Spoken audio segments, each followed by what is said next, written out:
माझी बायको माझ्या ऑफिसचं व्हर्च्युअल कॅलेंडर चेक केलं, पूर्ण शेड्यूल बघितलं आणि घरच्या कामाचं नवीन शेड्यूल बनवून माझ्या हातात दिलं. थोड्या वेळापूर्वीच भांडी घासली, त्याच्यानंतर एक कॉल अटेंड केला, आता ही झाडू मारतोय, त्याच्यानंतर आणखीन एक कॉल, मग नंतर आधी पुसायचं. कधी कधी तर ऑफिसची व्हिडिओ कॉल मीटिंग चालू असेल ना, तर ऑडिओ व्हिडिओ कॉल म्यूट करून घरची कामं करायला लावतो. हो, परवाचीच गोष्ट घ्या, बॉस सोबत व्हिडिओ कॉलवरती मीटिंग मध्ये होतो, ऑडिओ व्हिडिओ कॉल म्यूट करून चपातीचं पीठ मळत होतो.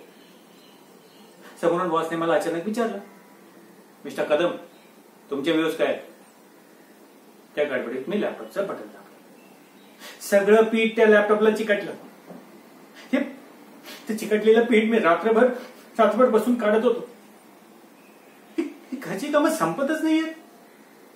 झाडू मारा, पोछा करा, कपडे वॉशिंग मशीन मध्ये टाका, कपडे वाळत घाला, भांडी घासा.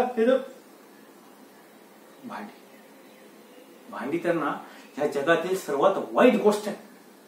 ही भांडी असं वाटतं की बेसिन मधून उगत असतात, संपतच नाहीत.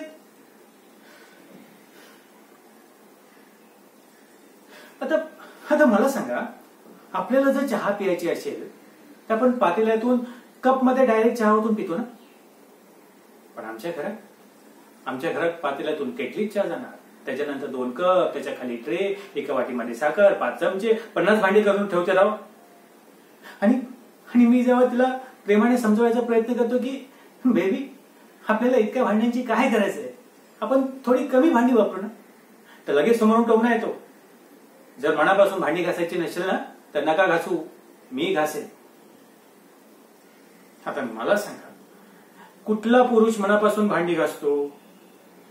तो मनापासून एकतर फिफा बघतो, नाहीतर क्रिकेट मॅच बघतो. पण आमच्या नशिबात थोडी भांडीच लिहिलेली.